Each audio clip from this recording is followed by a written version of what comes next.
ஒரு சுவையான சன்னாங்குண்ணி போட்டு குழம்பு எப்படி செய்யலாம்னு பார்க்கலாம். வாங்க வீடியோக்குள்ளே போகலாம்.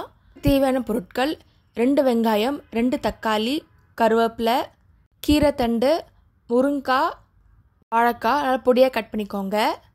மொச்சை நல்லா வேக வச்சு எடுத்துக்கோங்க. சன்னாங்குண்ணினா ட்ரை எறாதாங்க, பொடி எறாவாக எடுத்துருக்கேன்.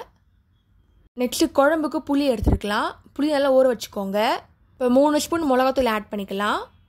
மஞ்சத்தூள் 1 ஸ்பூன், உப்பு தேவையான அளவு, எல்லாத்தையும் போட்டு நல்லா மிக்ஸ் பண்ணிக்கோங்க. உங்களுக்கு காரத்துக்கு ஏற்ற மாதிரி மிக்ஸ் பண்ணிக்கலாம். கூழுக்கு இந்த குழம்பு சாப்பிட்டு பாருங்கள், டேஸ்ட் செம்மையாக இருக்கும். கூழ் எப்படி செய்கிறதுன்னு வீடியோ போட்டிருக்கேன், லிங்க் டிஸ்கிரிப்ஷனில் இருக்குது. இப்போ பேன் எடுத்துருக்கலாம். எண்ணெய் ஆட் பண்ணிக்கோங்க. நல்லா கொதி வரட்டும். தாளிக்கிறதுக்கு கடுகு ஆட் பண்ணியிருக்கேன். அப்புறம் வெந்தயம் ஆட் பண்ணிக்கோங்க.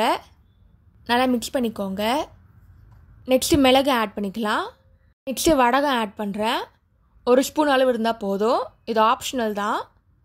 வடகம் ஆட் பண்ணால் கொஞ்சம் எக்ஸ்ட்ரா ஃப்ளேவர் கொடுக்கும், அதுக்கு தான் இதை ஆட் பண்ணுறது. இப்போ காய்கறி ஆட் பண்ணிடலாம். வெங்காயம், தக்காளி போட்டு நல்லா வதக்கிக்கோங்க. 10 நிமிஷம் நல்லா வதக்கிக்கோங்க. கலர் சேஞ்ச் ஆகணும். அதுக்கப்புறம் பேலன்ஸ் இருக்க காய் எல்லாத்தையும் ஆட் பண்ணிக்கலாம். வெங்காயம் சீக்கிரம் வேகணுறதுக்கு நீங்கள் உப்பு லைட்டாக ஆட் பண்ணிக்கோங்க, சீக்கிரமாக வெந்துடும். இப்போ தக்காளி ஆட் பண்ணிக்கலாம். வாழைக்காய் ஆட் பண்ணிக்கோங்க. முருங்காய், கீரைத்தண்டு நல்லா மிக்ஸ் பண்ணிக்கோங்க. கத்திரிக்காய் கூட நீங்கள் ஆட் பண்ணிக்கலாம், அது ஆப்ஷனல் தான். நீங்கள் சன்னாங்குண்ணி பதிலாக நீங்கள் கருவாடு கூட ஆட் பண்ணிக்கலாம், அது நல்லா ஃப்ளேவர் கொடுக்கும். இப்போ மிக்ஸ் பண்ணிக்கலாம். இப்போ புளி தண்ணி ஆட் பண்ணிக்கலாம். நல்லா மிக்ஸ் பண்ணிக்கோங்க.